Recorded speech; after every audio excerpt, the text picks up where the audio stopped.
Maranatha! Jésus revient bientôt. Hey, ça fait 2 mois que je n'ai pas été devant vous pour prêcher.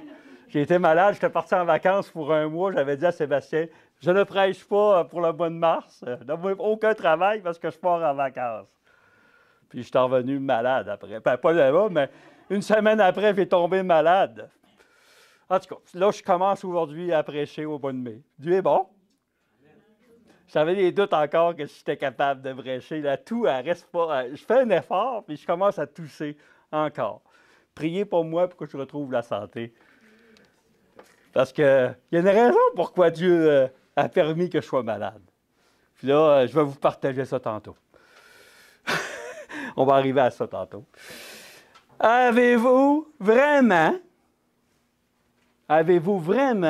mis votre confiance dans la foi de Jésus?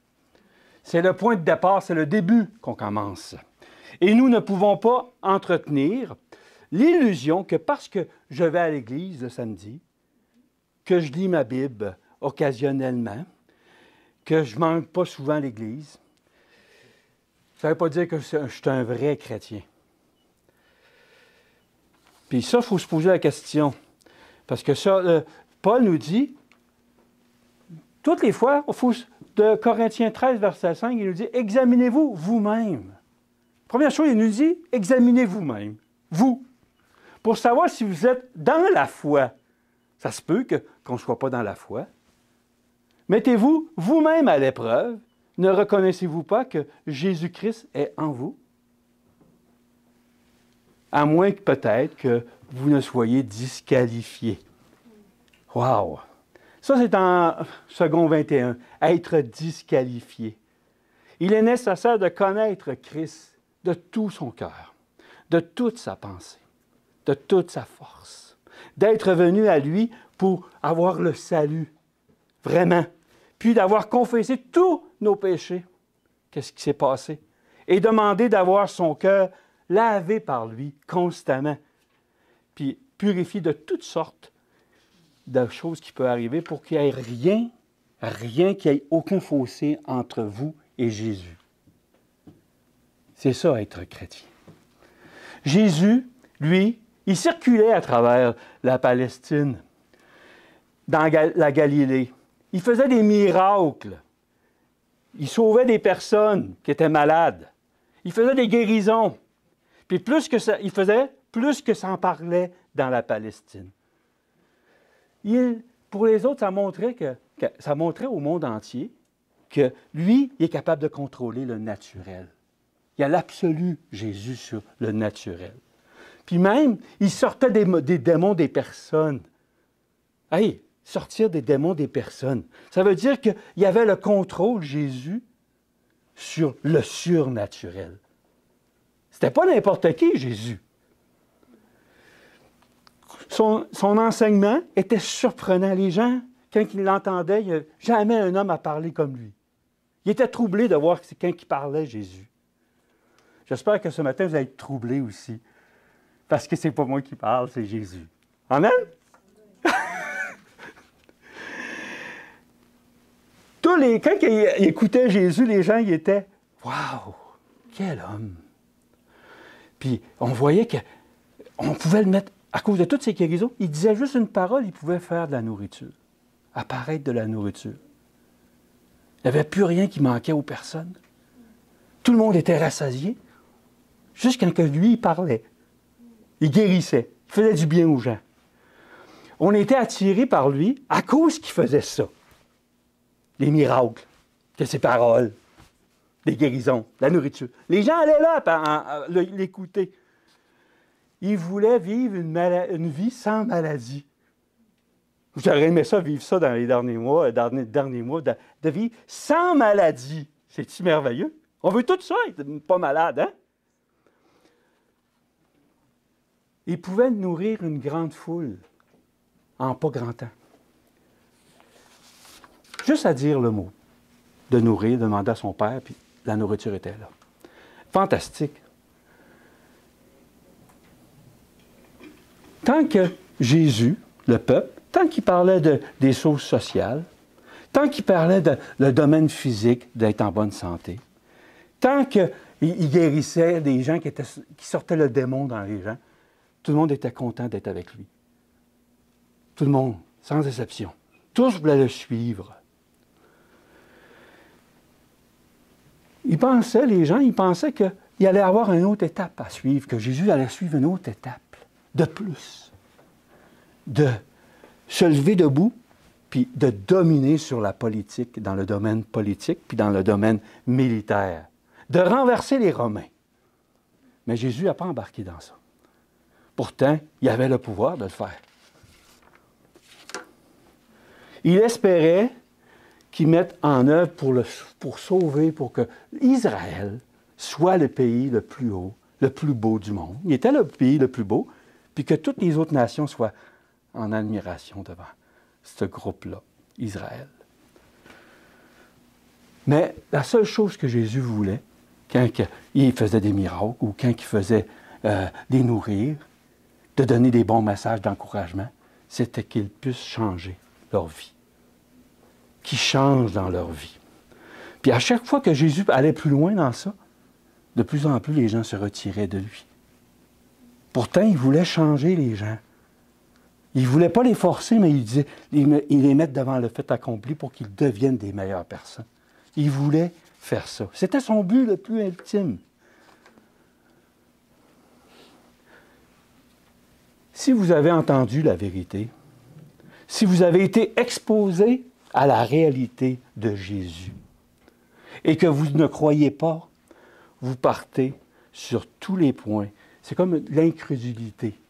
Cette chose-là là, que Jésus était capable de nourrir, il était capable de guérir, il était capable de donner des paroles d'encouragement. Il ne manque rien, ça veut dire. Il faudrait être encore plus se tourner vers le Seigneur. Mais on vit dans un monde que c'est pas comme ça se passe. C'est pas comme ça que ça se passe. Alors, plus que Jésus disait pour changer leur vie, il fallait qu'ils changent leur vie. Vous lirez tout sur Jean, l'histoire de Jean. C'est le plus beau chapitre, si vous voulez connaître, le plus beau évangile. Si vous voulez connaître l'amour de Jésus, c'est le plus beau d'entre tous. Je vous encourage à le lire, à le relire souvent. Parce que toutes les vérités sont dans ce livre-là, sur l'amour de Dieu. Qu'est-ce qu'il faisait, puis je te quitte. Mais plus qu'il parlait, Jésus, tu lis les saints, plus que les gens devenaient de plus en plus aigris de lui. Puis, il se tournait les pieds, puis il s'en allait. Pourtant, dans Jean 1, verset 9, verset 13, il nous dit « La véritable lumière qui éclaire tous les hommes était venue dans le monde. » Elle était dans le monde. Et le monde a été fait par elle, mais lui, le monde, ne l'a point connu. Il est venu chez les siens, les gens qui l'aimaient, les Juifs, et les siens ne l'ont point reçu. Mais à tous ceux qui l'ont reçu, il leur a donné le droit, dans la Bible, là, c'est écrit dans le droit, d'être fait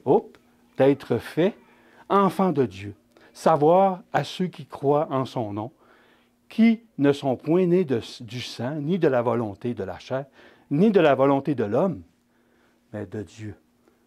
Alléluia! Mais ils avaient tous exposé son enseignement, ils avaient tous été exposés à ses miracles. Ils avaient tous banni toute la maladie de la Palestine. Il n'y en avait pas une miette de maladie en Palestine quand Jésus passait. Et la nouvelle de ces miracles s'était répandue largement dans le pays, y compris les résurrections qu'il y avait des morts, plus particulièrement celle de Lazare. Il se sentait mauvais, puis il était ressuscité. 4 jours après, il sentait mauvais. Jésus l'a ressuscité. Il était déjà dans la tombe depuis plusieurs jours. On arrive dans Jean 8, verset 21, que Sébastien nous a lu tantôt. Jésus leur dit encore, « Je m'en vais, et vous me chercherez, et vous mourrez dans votre péché. Vous ne pouvez venir où je vais. » Jésus, quand il parle de ce verset-là, il parle de sa mort sur la croix, sa résurrection, puis qu'il va monter au ciel, qu'il va monter vers son Père. Et Jésus, ici, il va cristalliser tout le message de tout ce qu'il a dit vous mourrez dans votre péché. Ceux qui rejettent Jésus-Christ meurent dans leur péché. C'est-à-dire qu'ils meurent sans que leur péché soit pardonné. Ils meurent avec toute une vie de péché qui n'est pas expiée, qui n'a pas été payée. Une vie entière de culpabilité et d'accumulation. Le verset qu'on voit ici dans 8, 21, dans le chapitre 7, il parle aux pharisiens, puis il nous dit, dans Jean 7, versets 33 et 36, c'est pourquoi Jésus leur dit, « Je suis encore avec vous pour un peu de temps, et je m'en vais à celui qui m'a envoyé. » Quand on lit ça, on sait que ça s'en va vers le Père. Hein? Vous me cherchez et vous ne me trouverez point, et vous ne pourrez venir où je suis. Les Juifs dirent donc entre eux, où ira-t-il que nous ne le trouvons point? Ira-t-il vers ceux qui sont dispersés parmi les non-Juifs ou parmi les Grecs? Enseignera-t-il à les Grecs? Que signifie ce qu'il a dit? Vous me chercherez, ils ne trouveront point, et vous ne pourrez venir où je suis. Ce parole-là qu'on vient de lire dans Jean 7, versets 33 à 36, c'est la même chose qu'on vient de lire dans le verset avant dans Jean. En conséquence, mes frères et sœurs, Jésus, il faut face, quand vous dites qu'ils vont mourir dans leur péché, mourir dans votre péché, ça veut dire que ces personnes-là vont connaître la seconde mort. Pourtant, ces gens-là étaient avec Jésus-Christ. Ils le suivaient, qui allaient mourir dans leur péché. Les Juifs haïssaient les Grecs ou les non-Juifs. Ils aimaient tout ce qui n'était pas les Juifs, là, tout est à l'extérieur, ils ne voulaient rien savoir de ces gens-là. C'était juste leur coin, leur vie. Ils ne voulaient rien savoir.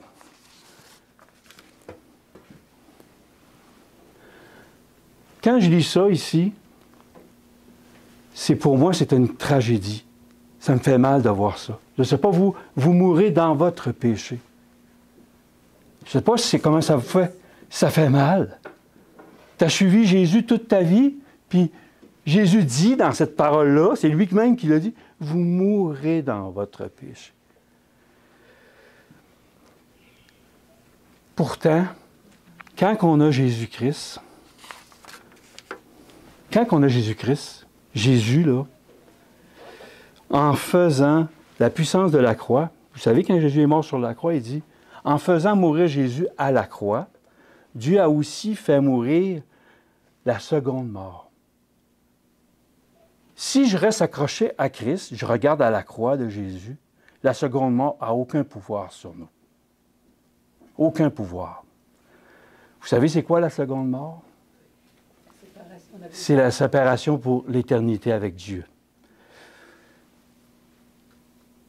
Dieu a aussi fait mourir de la seconde mort toute l'humanité avec lui, effaçant ainsi notre condamnation en Adam. Alléluia! Ça veut dire qu'aujourd'hui, là, vous êtes toute la gang, sans exception, que vous avez la vie éternelle, puis jamais Jésus va vous enlever de là si vous restez attaché à lui, à ce message. L'amour du Christ a si fortement étreint qu'il nous a tous portés avec lui dans sa mort et sa résurrection, de sorte que nous vivons tous par lui pour la vie éternelle. Toutefois, notre destin final dépendra toujours de notre volonté de poursuivre notre route avec lui.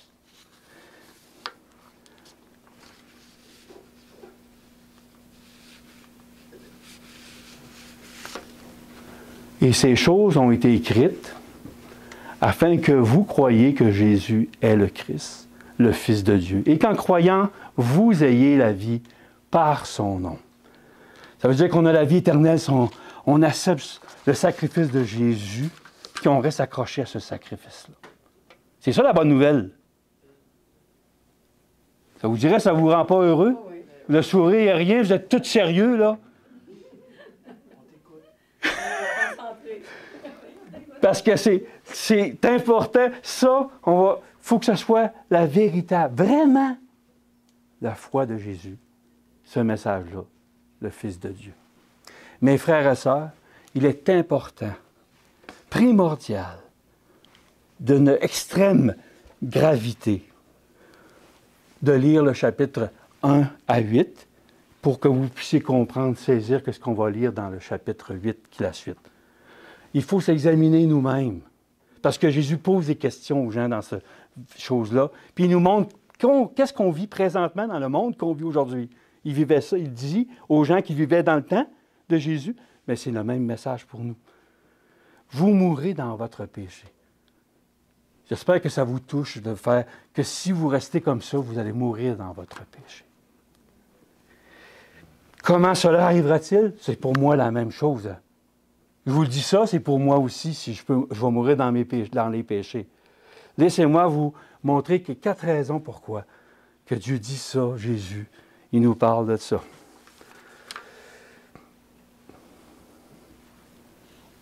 Si je regarde le texte qui est arrivé, Jésus parle aux pharisiens.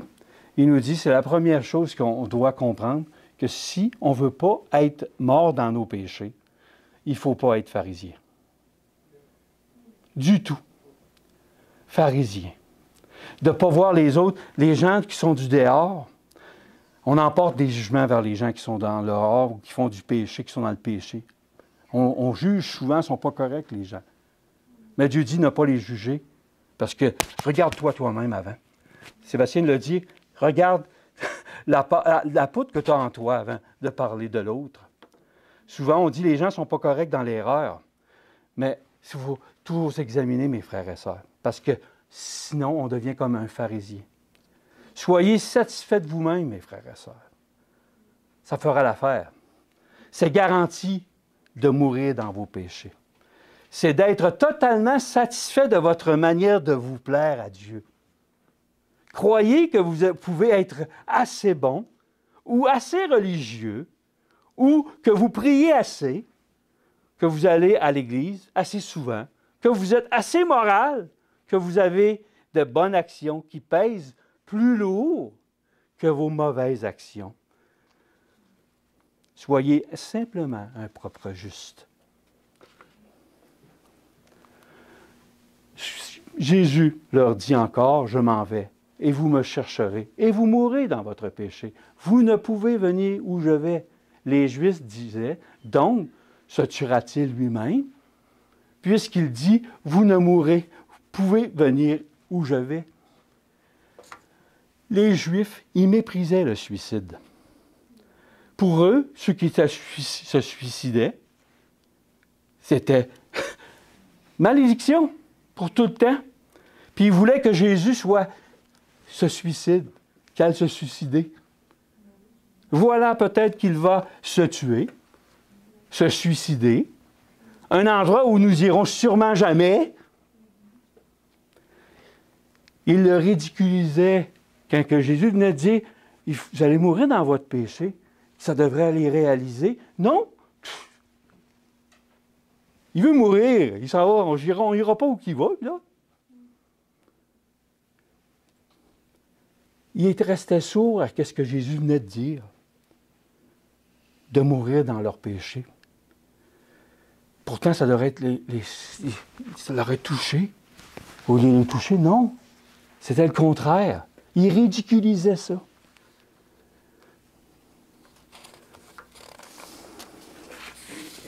Souvent, quand Jésus était sur la terre, les chefs religieux juifs ont lancé leur venin sur lui, sur le Fils de Dieu.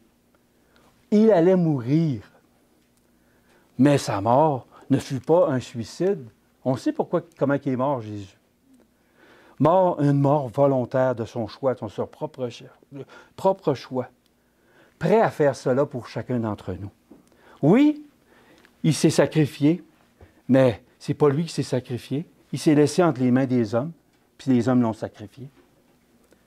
Par la main de ces mêmes détracteurs, qui parlaient de lui de cette manière. Leur moquerie ignorante venait de leur propre justice. Comprenez-vous cela? C'est important de comprendre ça, mes frères et sœurs. Notre propre justice vont vous arriver. Il y en a, j'ai déjà entendu. Moi, je ne ferai jamais comme qu'est-ce qu'il a fait. Avez-vous déjà entendu ça? Moi, je ne tomberai jamais là-dedans. Attention, c'est la propre justice, ça. À toutes les fois que vous avez pensé ça dans votre tête, c'est votre propre justice. Ils se moquaient de lui parce qu'ils pensaient qu'il n'avait pas besoin d'un sauveur. Toute l'idée qu'ils mourraient dans leur péché était ridicule à leurs yeux. C'était eux, les spirituels. Ils étaient religieux. Ils observaient toutes les lois, tous les rites, toutes les cérémonies et toutes les traditions. Ils avaient une telle confiance en leur propre justice qu'ils pouvaient se moquer d'un sauveur. Une telle confiance dans leur propre justice. Vous savez, le pharisianisme est mortel. Le pharisianisme est mortel. Le propre juste est mortel. Ils nous garantissent de mourir dans notre péché. Si vous n'admettez pas votre incapacité à vous sauver vous-même, si vous n'admettez pas que vos bonnes actions n'assurent à rien le salut éternel, si vous n'admettez pas que vos activités religieuses, vos cérémonies et vos assistances au culte, vos prières, ou n'importe quoi d'autre ne produisent rien pour un salut éternel, vous mourrez dans vos péchés. Mourir dans ses péchés. Mourir dans mon péché.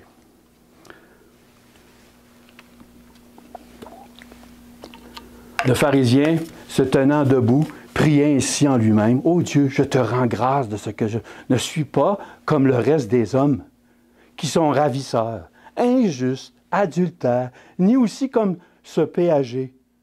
Je jeûne 2 fois la semaine. Je donne la dîme de tout ce que je possède. » C'était un bon chrétien. Il était fidèle. Un bon pratiquant.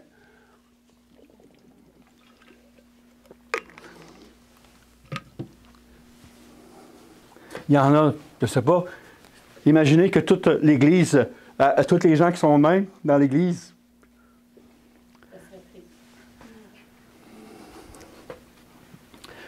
parce que notre péché est si grand et profond qu'aucun effort personnel n'y changera rien, mes frères et sœurs. Alors, vous vous jetterez aux pieds quand vous constatez que vous admettez que toutes ces choses-là, que c'est impossible pour vous, vous allez vous précipiter devant Jésus, mettre à genoux, puis vous allez le rendre grâce. Vous savez, dans la parole de Dieu, Proverbe 12, verset 15, dans Osterwald, puis le second 21, la voix de l'insensé est droite à ses yeux. Mais celui qui écoute le conseil est sage. Puis dans second 21, il dit, la voix qu'emprunte le fou est droite à ses yeux. Mais il est sage d'écouter les conseils.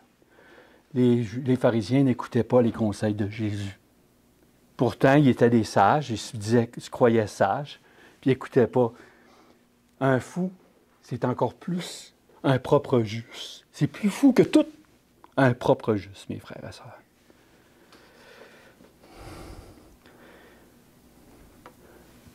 Il n'y a pas de plus grand fou qu'un fou juste et propre à ses yeux, qui se prive du salut par grâce parce qu'il pense qu'il peut partiellement y contribuer. Partiellement. Luc 16, ça m'arrive, j'ai déjà pensé ça, puis ça m'arrive encore de le penser, qu'en faisant un acte, ça me fait du bien. Merci. Puis des fois, j'en prends un petit honneur, puis pourtant, je devrais tout remettre à Jésus. Ça vous arrive-tu? Je ne suis pas seul, je pense pas. Moi, ça m'arrive. Puis je le pense dans ma tête. Puis pourtant, je vais à l'église, je lis la Bible, ça m'arrive des fois. On me souffle des affaires. Ou quelqu'un me dit quelque chose. Puis je dis, non, c'est le Seigneur qui a fait ça. Mais pendant un bout de temps, j'y ai pensé. Un propre juste. Un propre juste. Avant ça, il leur dit, pour vous, vous voulez passer pour juste devant les hommes? Mais Dieu connaît vos cœurs. Car ce qui est élevé devant les hommes est une abomination devant Dieu. Une abomination quand je suis propre juste. Juste la pensée, Seigneur, aide-moi. Brise-moi ton rocher. Aide-moi. Parce que Dieu, vous savez, un jour, et qu'est-ce que dans le but de Dieu, c'est que vous allez être parfait comme lui. Dieu veut ça. Qu'on soit parfait comme lui. Ça veut dire qu'il faut réaliser qu'on a notre propre justice, puis il faut remettre ça à Jésus. C'est sa propre justice. Moi, j'ai la foi. La vraie foi, c'est la foi de Jésus. Je vous dis ça parce que j'ai été en vacances pendant une semaine, pendant toutes mes 2 semaines de vacances, j'ai passé un très bon moment. Je suis revenu au Québec, puis tombé malade. J'ai tombé... Hein? J'ai tombé malade, puis là, je vais arriver à ça, je suis tombé malade. Puis Dieu donne, puis quand il nous arrive de quelque chose, c'est parce qu'on on devrait prendre encore plus de temps avec lui. S'il nous arrive de quoi, c'est encore plus de temps avec lui. Mais j'ai tombé dans le piège du propre juste. Pourtant, j'étais dans l'harmonie avec Dieu. Vous savez, chez nous, j'ai plus de TV.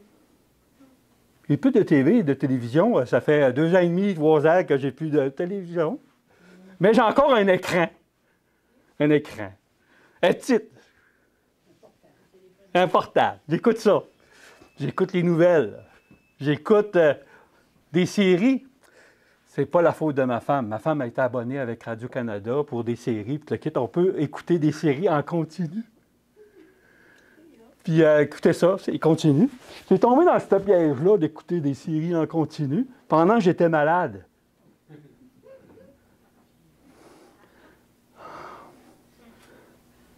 Ma propre juste. Là, je me pensais propre juste. Je n'ai pas besoin de la parole de Dieu. Je vais écouter des émissions, puis au lieu de dire, de passer le temps que j'ai passé, peut-être que j'ai écouté 15 heures, 20 heures là-dessus. Propre juste. Propre juste. Parce qu'on est toujours des pécheurs sans arrêt, mes frères et sœurs. On n'est jamais propre. On pense qu'on peut être propre, mais on n'est jamais propre. Puis, si on veut vivre, de ne pas mourir dans nos péchés, il faut passer avec du temps avec Jésus. Parce que si je continuais dans cette voie-là, j'allais mourir dans mes péchés. Puis Dieu m'a fait réaliser ça. Alain, tu es un propre juste. Enlève-toi de ça. Tu as ta propre justice. De te penser meilleur. Le propre juste. Ayez confiance en vos œuvres. Ayez confiance en votre religion. Ayez confiance en vos rites. Et je vous garantis que vous allez mourir dans vos péchés. Ça, c'est la première garantie. C'est pas bonne, la garantie. Deuxième garantie, on va arriver. J'avais oublié de lire celle-là, c'est vrai. Mais le péager, se tenant éloigné, n'osa pas même lever les yeux au ciel, mais il se frappa la poitrine en disant, « Ô Dieu, sois apaisé envers moi, qui suis un pécheur. » Constamment! Tout le temps! Tout le temps. Je vous le dis, celui-ci redescendit, justifié. Alléluia! Il ne sera pas mort dans ses péchés. Le pharisien, il va mourir dans ses péchés. Dans sa maison préférable à l'autre, car quiconque s'élève sera abaissé et quiconque s'abaisse sera élevé. Dieu voulait passer du temps avec moi, il accorde ça parce qu'il dit, va voir. Quand Job, certains disent, c'est facile, il t'écoute quand ça va très bien. Toi, il est correct. Vas-y, le tenter. Toi, il va rester fidèle. Il va rester fidèle. Peut-être que Jésus, il voulait que je sois malade pour que je puisse prendre encore plus de temps avec lui. Mais je pense que oui. Réveille-toi, Alain. Réveille-toi. OK. Jean 8, verset 23, et il leur dit, « Vous êtes d'en bas, moi je suis d'en haut. » T'es en bas? Je suis d'en haut. Ça, c'est la suite, c'est la même affaire de la première garantie, parce qu'ils avaient pris la chose à l'envers. Les autres, ils se pensaient qu'ils étaient en haut, puis ils voyaient Jésus en bas. Souvent, on voit les autres en haut. Nous, on est en haut, puis on leur dit, toi, c'est quoi tu dis? Tu essaies de me montrer. Ma femme me dit de faire des affaires. Elle me dit ça des fois. Elle me dit, Alain, tu devrais faire ça comme ça. Puis moi, je suis en haut. Je la regarde en bas. Après ça, je chiale. Après ça, je chiale. C'est vrai. Moi, je suis en haut. Moi, je suis à la bonne place. Toi, tu es en bas. Bien, les Juifs avaient ça. C'est la même chose. Ça, c'est la propre justice, mes frères et sœurs. La propre justice. Vous êtes de ce monde. Moi, je ne suis pas de ce monde.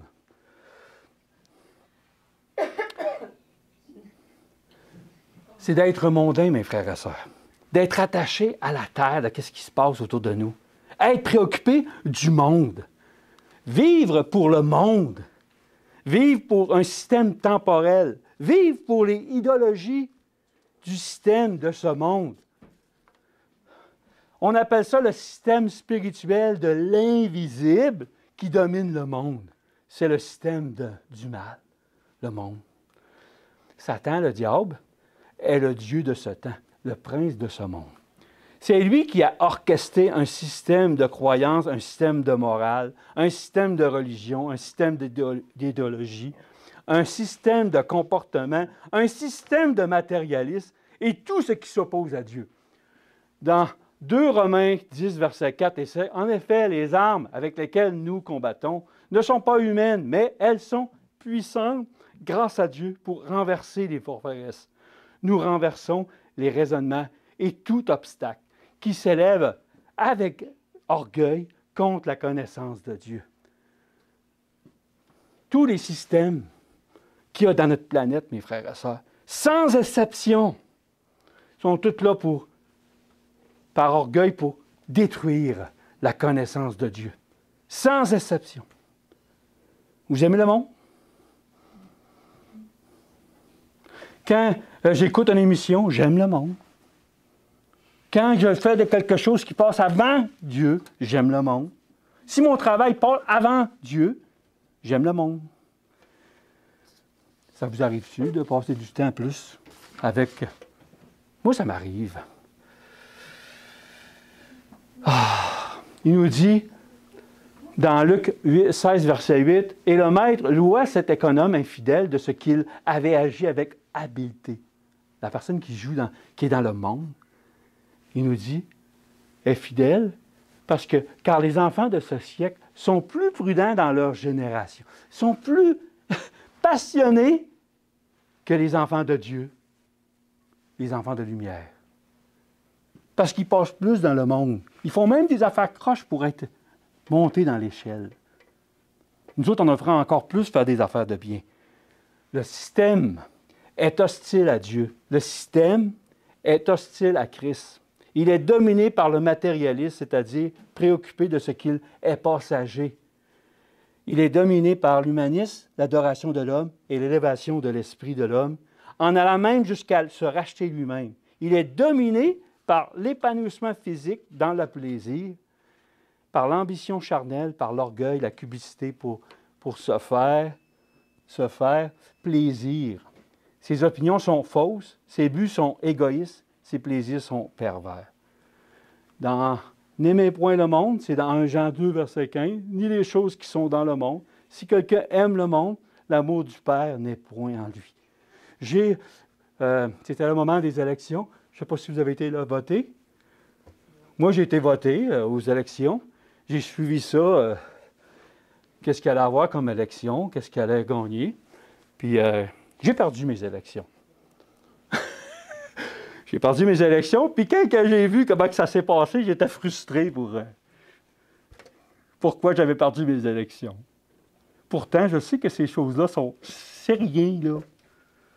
Mais je me suis aperçu que j'ai eu des mauvaises opinions dans ma tête, dans mes paroles, dans tout ça. Ça, c'est ça, être dans le monde.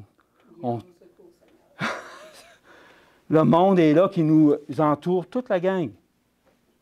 Parce que si on devra vaincre ces choses-là, mes frères et sœurs, le monde, la propre justice. Parce que si on reste dans cet état-là, je vais mourir dans mes péchés. Je vais mourir dans mes péchés. Ça, c'est la deuxième garantie. Puis, pour comprendre ça, je vais vous prendre le temps de lire. Prenez le temps chez vous de lire Matthieu 13.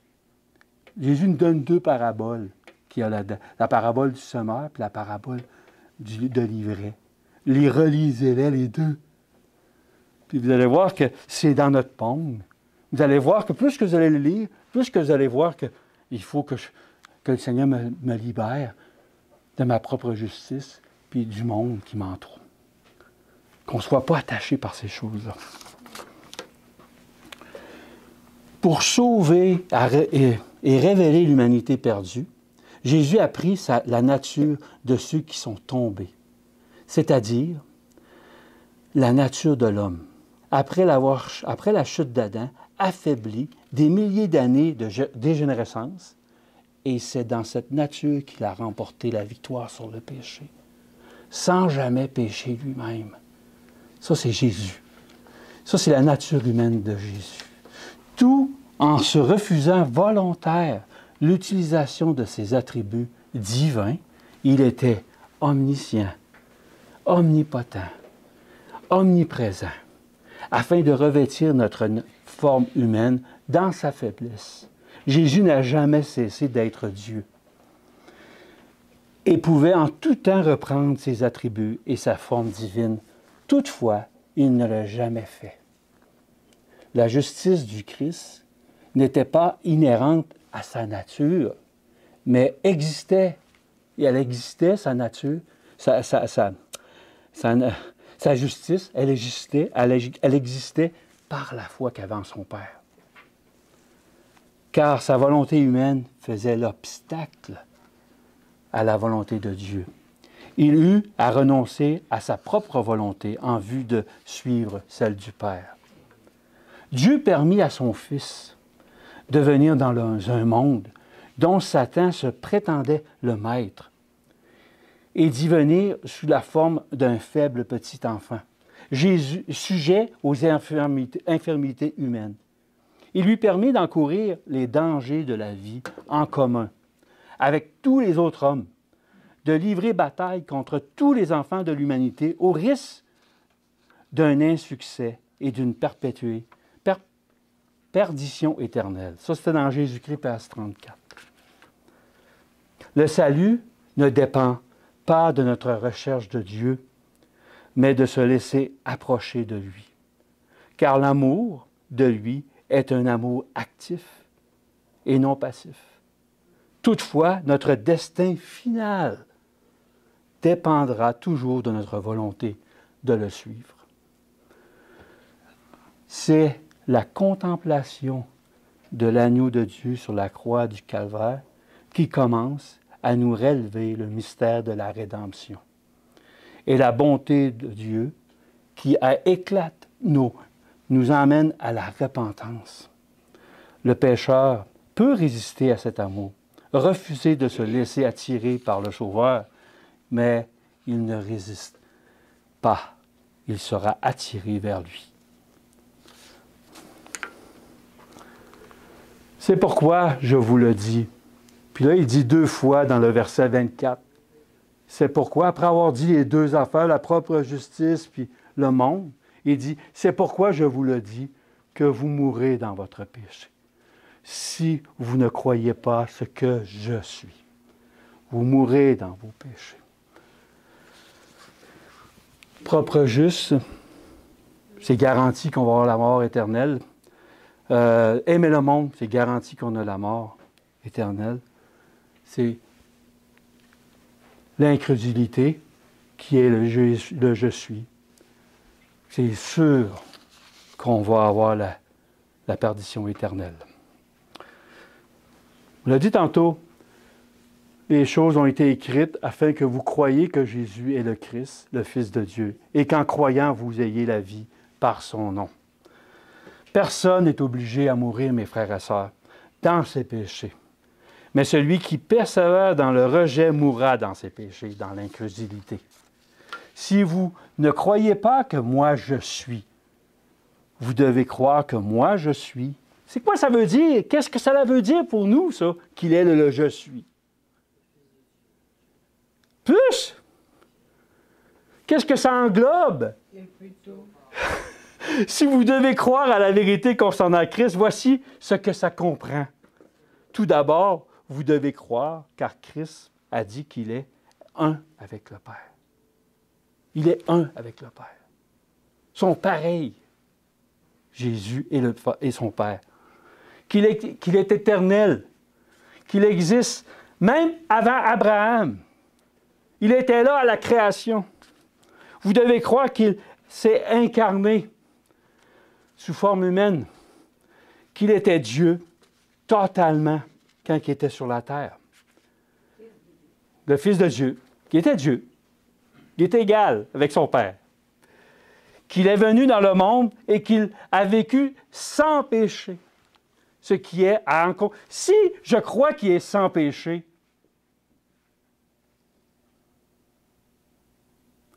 je devrais être sans péché. Croire, c'est vivre. Amen. Si vous avez un doute que vous n'êtes pas capable, bien, enlevez ça. Ça, c'est de l'incrédulité. Avec lui, tout est possible. Puis Dieu veut qu'on croie ça fermement parce que c'est vraiment que vous avez la foi de Jésus quand vous croyez ça. Sans ça, c'est une pensée qu'il y a dans votre tête, puis elle va germer. Puis elle va faire du mal dans votre vie. Puis vous allez avoir de la misère. Vous allez chuter souvent. Ça, c'est qu'est-ce qu'il faut croire, mes frères et sœurs? Il faut croire que sa mort a entièrement payé la dette. Qu'il n'y a plus rien à rajouter pour avoir le salut. Il n'y a rien à ajuster, à rajouter. Parce qu'il a tout fait. Quand vous pensez ça, qu'il n'y a rien à rajouter, vous allez dire, Seigneur, je rentre dans ton repos. Merci. Puis vous allez vivre juste sur ça une vie de remerciement. Vous ne commencerez pas à critiquer tout le monde ou quoi que ce soit. Vous allez dire, Seigneur, c'est toi. Où tu veux que j'aille? T'as la parole de vie. Parce qu'ils ne reconnaissent pas que Christ seul est le sacrifice pour les péchés et que Christ l'est complètement, et de sorte qu'on ne peut y ajouter rien. Ça, c'est le troisième. Le troisième. On arrive au quatrième, puis c'est presque fini. Jean 8, versets 25 et 27, il nous dit, il disait donc, toi qui es Dieu, toi qui es-tu? Et Jésus leur dit, ce que je vous dis dès le commencement, j'ai beaucoup de choses à dire de vous et à condamner en vous, mais celui qui m'a envoyé est véritable. Et les choses que j'ai entendues de lui, je les dis dans le monde. Ils ne comprirent point qu'il leur parlait du Père.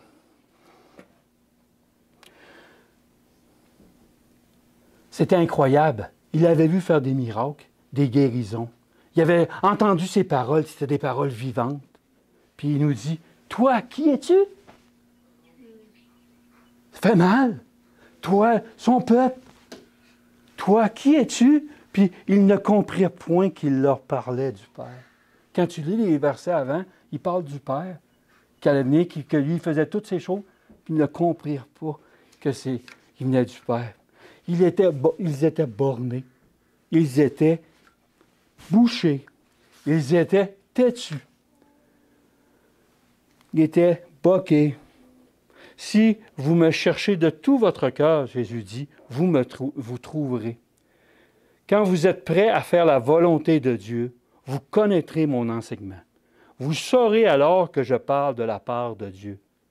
Mais tant que vous aimez obstinément votre péché, et que vous ne chérissez pas, y compris le péché de l'orgueil et de la propre justice, vous mourrez dans votre péché. Puis c'est quoi ça? C'est être boqué. Quand quelqu'un vous dit quelque chose, qui vous parle de quoi, puis vous dit « Non, c'est pas ça la vérité. C'est pas ça la vérité. » Seigneur, aide-nous à avoir, non, faut être capable de prier pour la personne. Parce que si on est habitué d'argumenter la parole, elle n'argumente pas la parole de Dieu. Vous dites votre affaire, Jésus ne faisait pas plus que ça, il disait son affaire. Si quelqu'un veut suivre, mes brebis entendent ma voix, et je les connais, et elles me suivent. Je leur donne la vie éternelle. Elles ne périront jamais, et nul ne le ravira de ma main. Mon Père, qui me les a donnés, est plus grand que tous, et personne ne peut les ravir de la main de mon Père. Moi et le Père, nous sommes un. Alors les Juifs prirent de nouveau des pierres pour le lapider. Pourtant, il vient de dire la vérité. C'était le Père. Le Père et le Fils sont ensemble, puis il tient chacun d'entre nous dans ses mains. Leur amour est impuissant, est incommensurable. Chaque personne, on a Jésus et le Père ensemble qui nous tiennent. Puis si on reste avec lui, il nous donne des occasions de passer, d'être intime avec lui. Prenons ce temps-là avec lui. Mes frères et sœurs, priez pour moi pour que je puisse faire aussi. Moi, Dieu m'appelle à parler en avant, mais ça devrait être encore... C'est un privilège de parler en avant, mais en plus, je devrais vivre ce que je dis. Encore plus. Parce que mes péchés, ils vont être redemandés. Hey, je t'avais tout donné, mon frère. Qu'est-ce que tu as fait avec?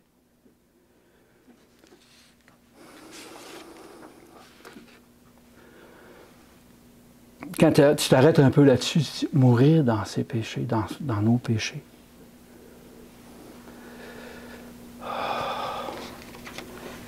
Leur ignorance devant cet accomplissement qu'ils disaient, là, était égoïste, moqueuse, née d'un amour pour leur propre fierté. Ils avaient très souvent entendu qui était, qui est le Jésus. Ils savaient que c'était le Fils de Dieu. Ils en avaient vu bien des preuves. Vous voulez mourir dans vos péchés? Soyez juste à vos propres yeux. Soyez attachés au monde. Soyez incrédules. Soyez obstinément, volontairement ignorants. Et vous mourrez dans vos péchés. Mes brebis, je l'ai lu, dans Jean 8, versets 28 et 30, et Jésus leur dit, « Lorsque vous aurez élevé le Fils de l'homme, alors vous connaîtrez qui je suis, et que je ne fais rien de moi-même, mais que je dis les choses comme mon Père me les a enseignées. C'est lui qui m'a envoyé, celui qui m'a envoyé est avec vous, avec moi, excusez. Et le Père ne m'a point laissé seul, parce que je fais toujours ce qui lui est agréable. » Comme Jésus disait ces choses, plusieurs crurent en lui. Plusieurs crurent en lui. J'espère que vous allez croire en Jésus. Vous allez faire des ménages dans votre vie, de vous mettre au pied, toujours vous comparer à lui sans arrêt. Ce qui caractérise le peuple de Dieu à la fin, c'est qu'il garde les commandements de Dieu. Et ce, seulement parce qu'il garde la vraie foi, la foi de Jésus. Jusqu'à ce que nous soyons tous parvenus à l'unité de la foi et de la connaissance du Fils de Dieu, à l'état d'homme fait, à la mesure et à la stature parfaite de Christ. C'était dans Éphésiens 4, verset 3. Éphésiens 4, verset 3. C'est ici la persévérance des saints qui gardent les commandements de Dieu et la foi de Jésus. Dans Apocalypse 14, verset 12. Pourquoi, mes frères et sœurs, vous voulez mourir si vous pouvez vivre? Vivons dans le Seigneur. Commençons à mettre en pratique de tout ce qu'il nous a dit, sans exception. Puis à chaque fois qu'on se trompe, mettons-nous à genoux, demandons avec lui encore. On est toujours pécheurs. On est pécheurs. C'est juste lui qui peut nous laver de tout péché, de toute mauvaise pensée dans notre cœur. Bon Père céleste, que tu es grand, que tu es merveilleux de penser à tout ça pour nous. Avez-vous le plan de Jésus et du Père? C'est qu'il y a un jour, il va y avoir un peuple qui va marcher comme il est sur cette terre. Pas longtemps, parce que les gens vont vouloir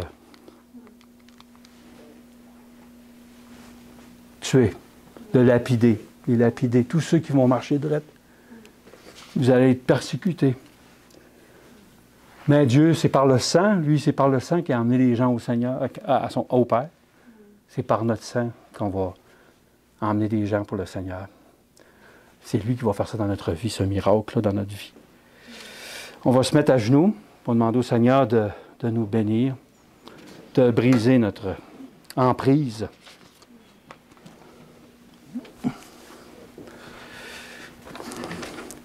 Mon Père Céleste, je te prie je te remercie pour toutes choses que tu fais, pour toutes les paroles que tu nous as données. Merci, Seigneur, d'avoir inspiré Jean dans ce chapitre 8, de nous montrer tel que nous sommes, Seigneur. Merci de nous ouvrir les yeux, Seigneur. Brise notre propre justice, Seigneur. Brise-les à l'autel de Jésus-Christ. Brise la pensée qu'on a que le monde peut nous tout arranger. Les plaisirs du monde peuvent tout faire quelque chose. Notre richesse peut tout arranger. Brise ces choses-là, Seigneur, dans notre vie. Aide-nous à enlève-nous toute incrédulité de que Jésus est. Qu'est-ce qu'il veut faire dans notre vie, Seigneur. Puis aide-nous à accepter que le Père et le Fils travaillent ensemble. Brise notre obstination que c'est seulement le Père et le Fils qui agit en nous, qui font ces choses-là. Enlève tout dans notre cœur notre propre justice ou quoi que ce soit qui peut interférer dans cette relation avec le Père et le Fils, Seigneur. Le Fils a donné sa vie pour nous, chacun d'entre nous, pour nous laver de tout péché, de nous donner la victoire sur toute chose. Aide-nous à croire à ça, puis à devenir des vrais vainqueurs à chaque instant. Puis quand on va chuter, Seigneur, aide-nous à nous rappeler qu'il faut continuer à s'examiner sans arrêt pour rester en harmonie avec toi. Jamais penser qu'on est meilleur que les autres. C'est par le précieux nom de ton Fils qui a donné sa vie au Père. Continue à agir dans notre cœur par ton esprit pour qu'on puisse être fidèle à toi. C'est dans le nom de ton Fils que nous t'en prions. Amen.